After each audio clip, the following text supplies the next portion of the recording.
even exposure means creating an image that has, okay, less of a difference in brightness between the shadows or the dark areas of the photo and the highlights, the light areas of the photo.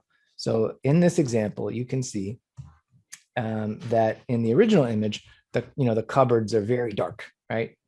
And the window is very, very bright. And our human eyes don't see like this. Cameras are terrible at figuring this out. And that's why HDR exists. But but you can compensate for this in a few different ways. So the ideal would be something more like this. Now, how far you want to take it, that is very subjective.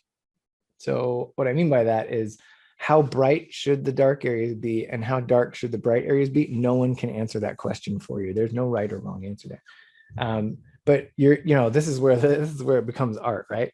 You need to be consistent, but you need to kind of guess, or I guess maybe even develop your own style that works for you, because really you're servicing clients. So if they like something, well, you give them what they want, right? So if they want really, really bright shadows, then go for it. That's cool.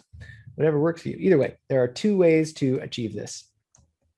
Well, there's probably lots of ways to achieve this, but I'll walk you through the two main ones. So one way to achieve a more even,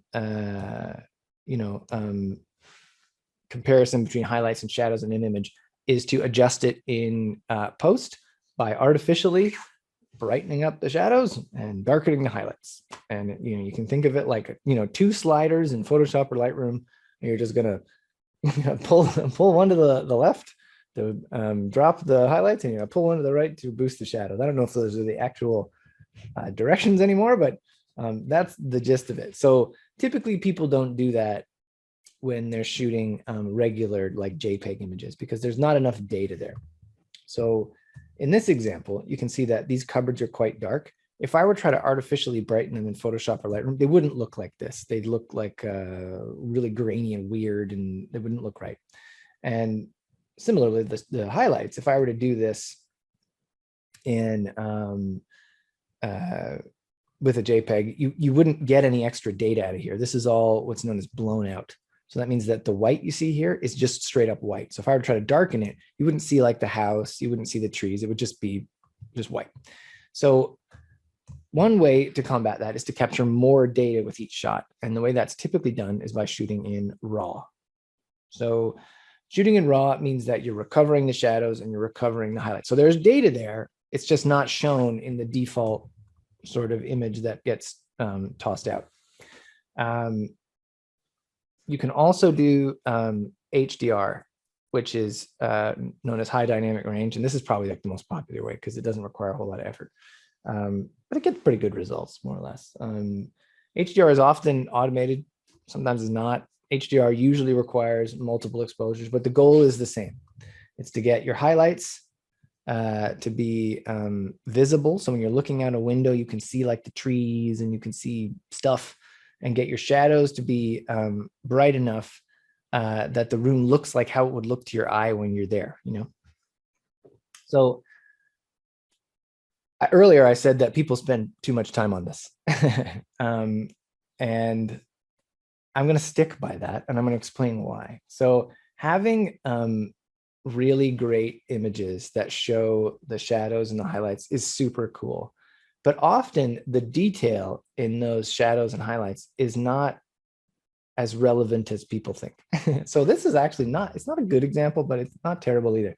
So what's on the outside of this window is not that hot. Like, I mean, yeah, I got like a house, I guess, and like a tree, like, yeah, all right.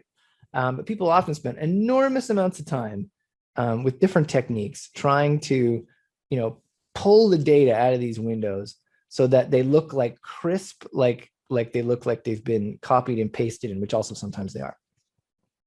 And there's a zillion roads you can go down. If you're a beginner, don't even bother right away. You can get there later when you're really bored and you want to add some complexity to your life. So I'll just walk you through a couple methods that people use so that you can avoid falling into this rabbit hole until you're ready.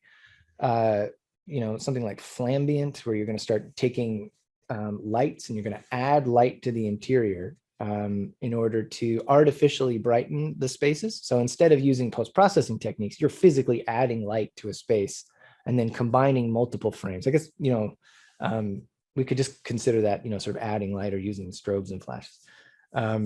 Another common technique is to do multiple exposures and then use layer masking.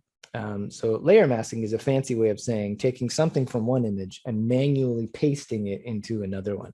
And most windows, they're like rectangles, right? So I could take this image, with the windows really, really blown out, and then I could take this one and just cut the window out and essentially paste it in. Layer masks they're more complicated than that because you've got opacities and you can create a really complicated mask that covers the whole frame in different regions and stuff. But the general idea here is that you want to get an image that when looked at, shows you lots of detail in the shadows and some detail in the highlights.